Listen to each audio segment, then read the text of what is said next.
নমস্কার বন্ধুরা, ইতিহাসের ইতিকথার নতুন পর্বে আপনাদের সকলকে স্বাগত।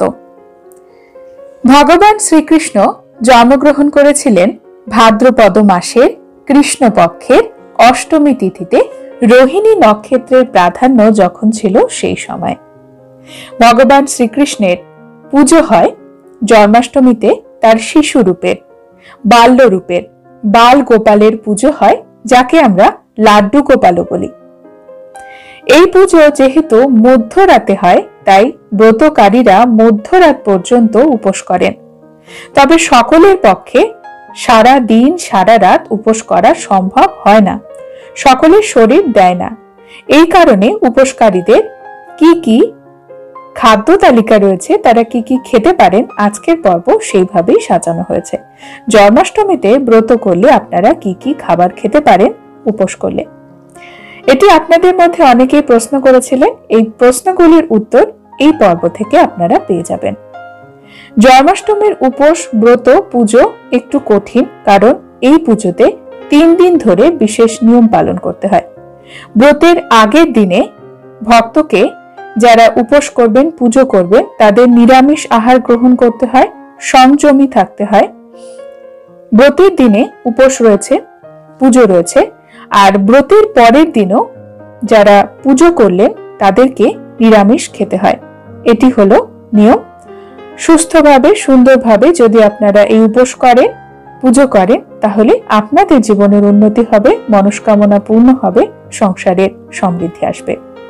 আসুন জেনে নিই কি কি খাবার খাওয়া যাবে জন্মাষ্টমীতে ব্রত উপোস করলে। ভগবান বিষ্ণুর অবতার হলেন ভগবান শ্রীকৃষ্ণ।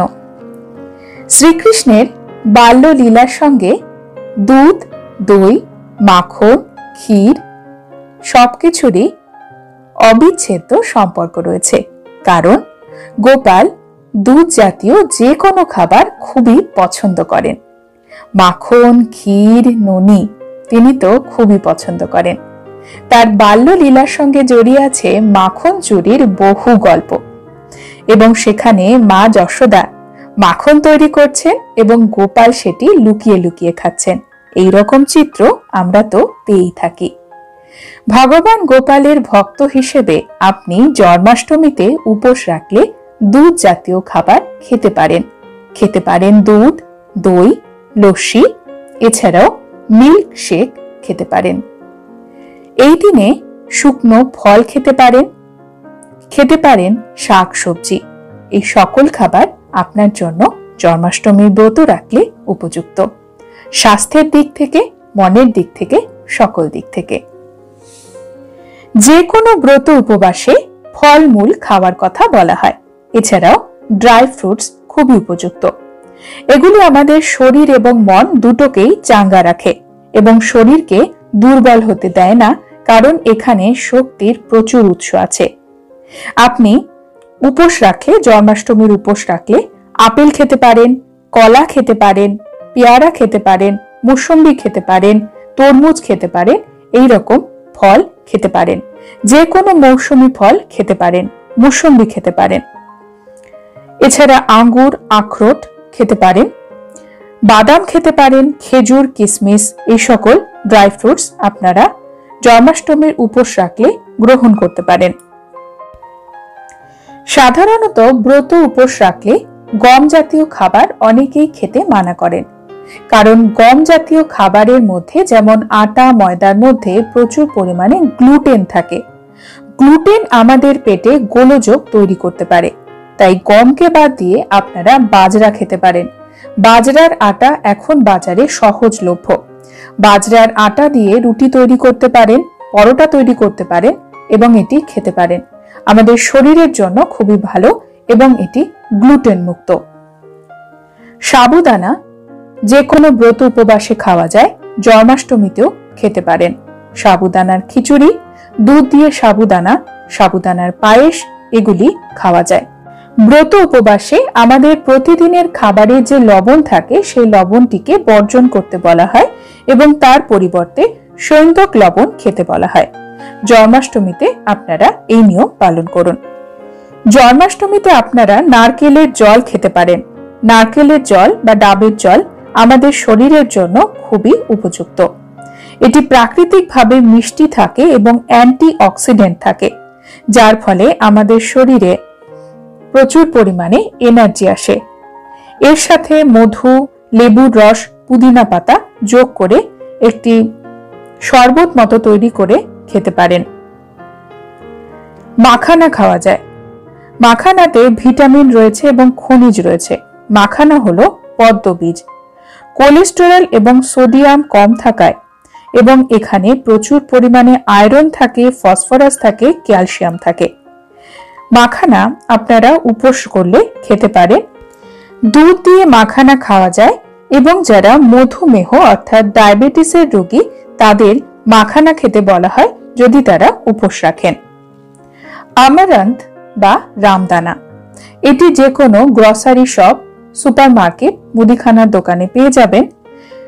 মূলত অবাঙালি হিন্দুদের মধ্যে ব্রত উপবাসে এই খাবারের প্রচলন খুব বেশি।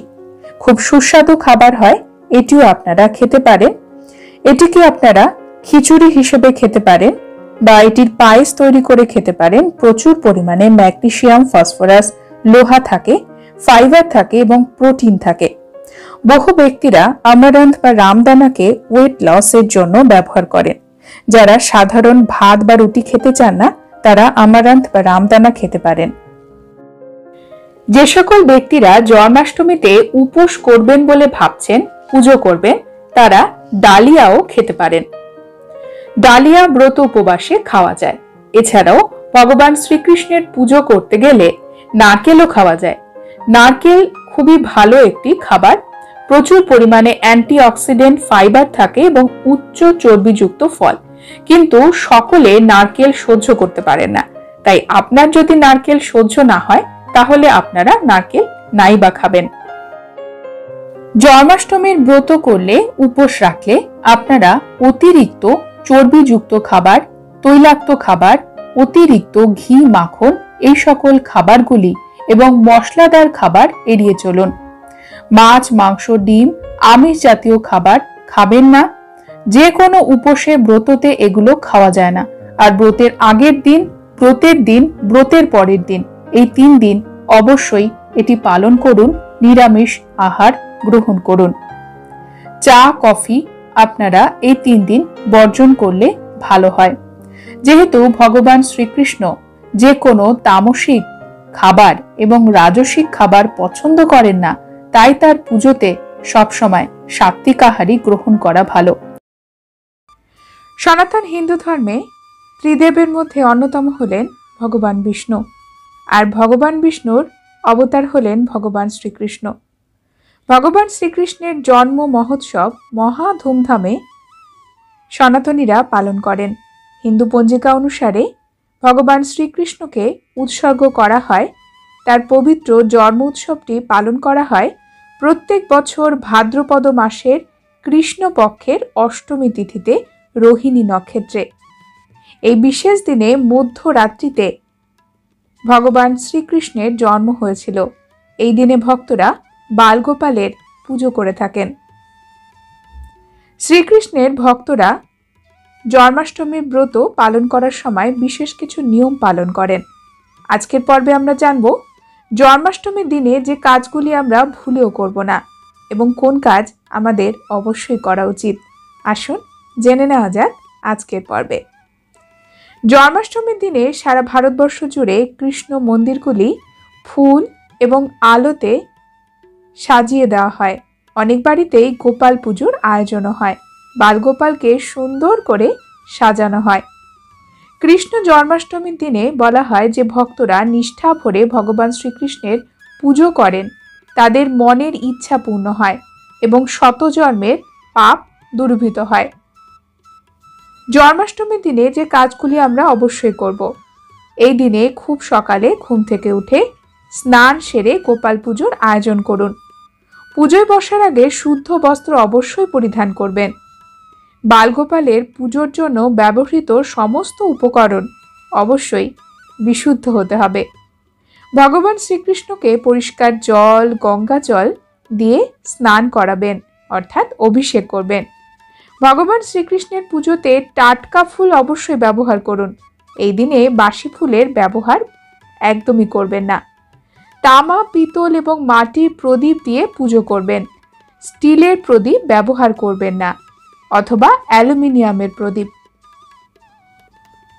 বালগোপালের পছন্দের মাখন, মিশ্রি এবং তালের বড়া, তালের ক্ষীর অবশ্যই দেবেন। দুধ থেকে তৈরি যে কোনো ধরনের মিষ্টি ভগবান শ্রীকৃষ্ণ পছন্দ করেন, তার ভোগে এগুলো অন্তর্ভুক্ত অবশ্যই করবেন। গোপালকে সাজানোর জন্য তার হাতের বালা, বাঁশি, ময়ূরের পালক অবশ্যই তাকে পরাবেন। বালগোপালের আরতি করুন, ভোগ নিবেদন করুন, দোলনায় দোলান। জন্মাষ্টমীর দিনে আপনার সাধ্য অনুসারে আপনি দান করুন, অন্ন, বস্ত্র, অর্থ আপনার সাধ্য অনুসারে। জন্মাষ্টমীর দিনে ব্রহ্মচর্য পালন করতে হয়। এই দিনে সাধারণত সকাল থেকে মধ্যরাত্রি পর্যন্ত উপোস করতে হয়, কারণ ভগবান শ্রীকৃষ্ণের জন্ম হয়েছিল মধ্যরাত্রিতে। পুজো হয় রাত 12টা থেকে 12:45। এটি হলো মুখ্য সময়। অনেকেই নির্জলে উপোস করতে পারেন না, তারা জল, দুধ, এছাড়া মাখানা, সাবুদানা ও অন্যান্য যা কিছু একাদশীতে আপনারা গ্রহণ করেন সেগুলো খেতে পারবেন। তবে চা, কফি এগুলো কিন্তু খাওয়া যাবে না। এই দিন নিষ্ঠা ভরে ভগবানের পুজো অবশ্যই প্রত্যেকে করা উচিত। জন্মাষ্টমীর আগের দিনও কিন্তু আমাদের নিরামিষ খেয়ে সংযম জীবন পালন করতে হয়। রাত 12টার মধ্যে খেয়ে দিয়ে ঘুমোবেন।